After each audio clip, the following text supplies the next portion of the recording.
What happened was I was actually I had been doing abstracts for about 12 years, and I got to a point where I really was missing not only the figure, but I was missing rendering on canvas. My abstracts did not have a rendering quality to them. They didn't have a drawing quality to them. So um, it was something that I was missing, and I thought, well, I could kind of incorporate that into the paintings, or I could just incorporate objects or figures into the paintings. You began as a surrealist, didn't you?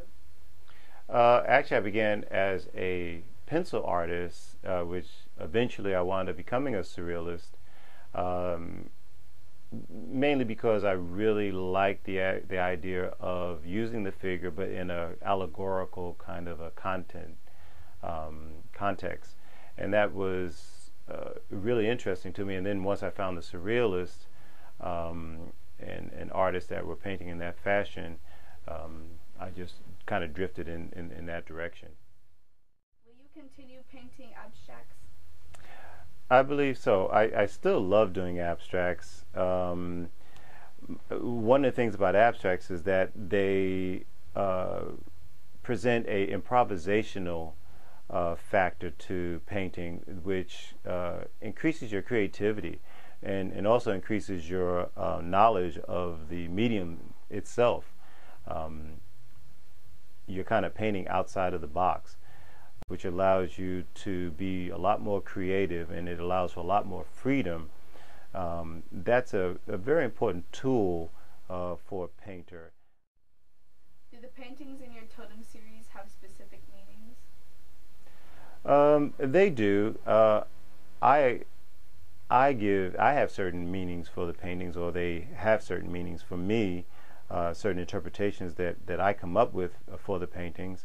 Of course, when the viewer looks at these paintings, they can come up with their own ideas, their own thoughts and ideas about what the paintings mean. The paintings are actually, or the images in the paintings were selected totally, almost randomly, or just for aesthetic reasons, images that I liked. They weren't picked to actually relate to each other. If anything, I was hoping to pick images or objects that actually had no relationship to each other. And I did that really to create more of an allegorical aspect to the paintings. I wanted a painting that would not reveal itself immediately to the viewer or to me. I thought that gave it a truer meaning, a deeper meaning than just having a painting with objects or things in them, items in them that related to each other, that you immediately knew what the painting meant. Take a painting like this one here, where I used a parking meter with the image up above of a woman sitting down, almost like in a yoga position. I liked the first image and I liked the second image. I had never painted a parking meter before, and but because I have them on the same painting, people ascribe certain meanings to the painting, and I don't want to give away what my meaning is right now for the painting, but obviously people relate the two together in some way or another and create their own meaning for the painting. What is next? Will you continue the series? What I'll do next, I think my intention is to do them larger. That's one thing. I like large paintings, and large paintings have a bigger impact.